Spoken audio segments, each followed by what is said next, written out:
Wagwan, what's great? Chef John Morris again, man, presenting to you how to make stew peas. Yeah, man, I hate. Me know about sardine, mackerel, bully beef, chicken foot, chicken neck, chicken back. Nothing a waste, nothing a dash way.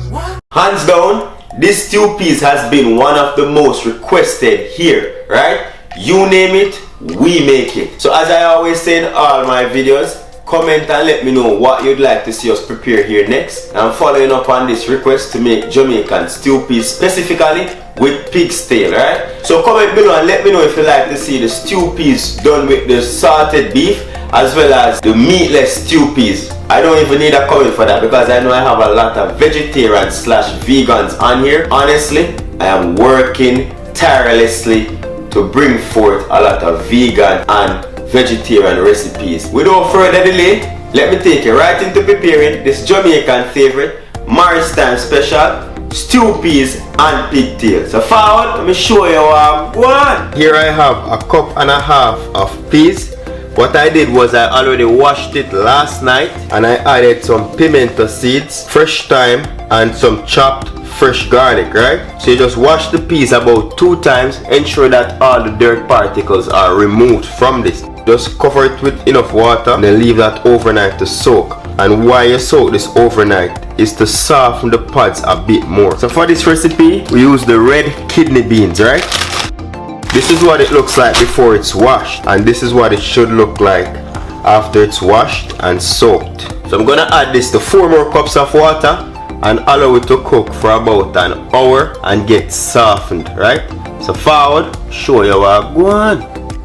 Add the salt to that so that it doesn't boil over the stove and also to give flavor to the peas. In the meantime, we're gonna work on the pig's tail. So here with my pigtail now, so you can get them in your local Caribbean grocery store and they come salted like that. So normally you choose whatever you want. I'm just gonna trim a bit of this fat off. Just gonna cut these through. So if you're comfortable with these sizes, you can let them stay as is, right? Gonna cut this one into half. Just give it a chop like that. Now a lot of people like the ends just like that. So these are the sizes that we're working with. Not good enough size, and we'll cook on even grounds.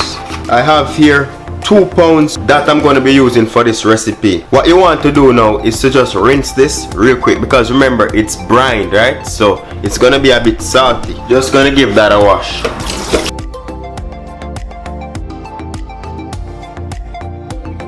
In a separate pot, we're just gonna add those and then cover the meat pieces with water. We're gonna put this to boil and ensure that the water is cold because you want to boil it in cold water to get rid of some of the excess salt and also to pre-cook the meat before we add it to the stewed peas, right? So as soon as it comes to a boil, you make that boil for 5 minutes and then we're gonna throw that water off. 5 minutes has passed. Rinse out the pot. You want to get rid of all of those fat, right?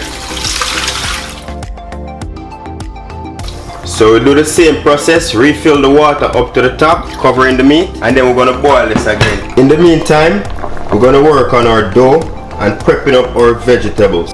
If you want to get the recipe on how to prepare your cornmeal dumplings, click that link above and it will take you right over where we prepare our dumplings.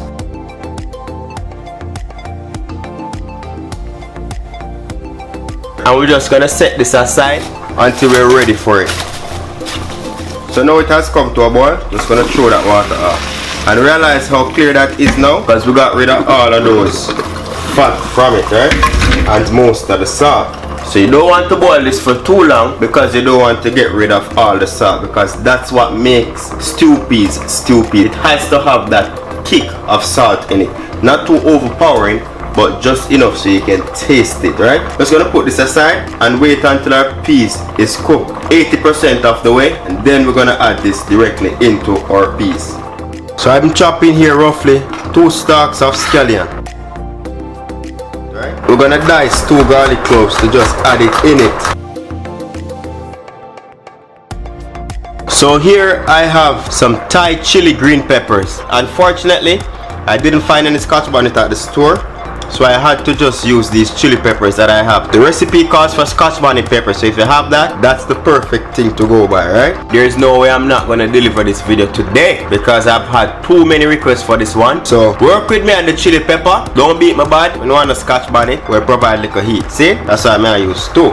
So water has reduced. So because I had these soaking overnight, they cook so quickly. Look at that. So not even an hour. This has been cooking for 40 minutes. So as I said before, you have to monitor it. So I've lost most of that liquid, but that's perfectly fine. Remember to monitor this so it doesn't dry out too fast or burn. If it does, if you see that it's drying out too fast, you can always add like half a cup of water at a time. Now I'm going to go in with my pigtail. I'm going to add about 3 more cups of water, or just enough to cover your meat, right? This pigtail is a little bit cooked just the same. I'm gonna go in with my Grace coconut milk. So ensure to shake your milk can properly, just so to combine the milk and the liquid content. I'm gonna go in with the entire can. At this point I'm gonna add chili peppers, and I'm leaving the stems on so I can have it for easy reach and pull them out, right? And I'm going to use half the amount of my chopped scallion just to bring some flavor in there, right? So we're going to cover this and allow it to come to a boil for about 5 minutes. Alright, we're in business. So now it's time for us to add our dough. So we just pinch off a desired piece, roll it in the palm like this. Then we're going to roll it in a spinners, right? So just roll it out like that. Some nice little spinners, drop them in. So what you want to do now, just give this a stir, just so it doesn't stick to the bottom of the pot. Now that we have that going, I'm going to reduce our heat. I'm using a coil stove, so I have my heat on number 6, right? Just going to cover that and allow that to cook for 20 to 25 minutes or until thick. Then we'll taste it and add in or season where necessary. See? So what you want to do in between that 20-25 minutes, check it every so often, every 5 minutes or so, and just give the pot a stir just so it doesn't stick and burn. Because you know you have the coconut cream, it will tend to burn if you don't check it, right? Alright, so 20 minutes has passed. Time for us to check it. Look at that. Just gonna give that a taste. Guess what I want now? A little black pepper. Half teaspoon. Trust me, the black pepper just elevate the flavor. So 1.5 teaspoon of the all-purpose, just to bring up a different flavor in it, you know. Then lastly, I'm gonna add the remainder of fresh chopped garlic, fresh green scallion or onion, and the fresh thyme. And this will give it an end product which is nothing but goodness. Simple ingredients that make up such a wonderful dish. You know what I'm saying? Just gonna cook this for 5 more minutes. So bring that heat down to number 3. The reason why I added in the very end the all-purpose seasoning is because after a while it cooks, then that is when you realize that okay, don't need any seasoning because all those ingredients combine to give you a final taste. So after 5 minutes, put it in a plate and show you what one.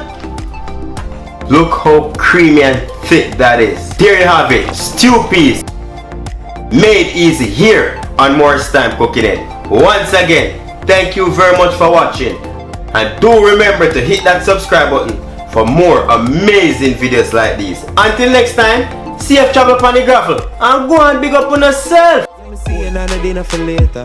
But know you fast, girl, and have to tell me. Cause any man can feed you. So that's why I always take me to the kitchen. Yeah, yeah, yeah.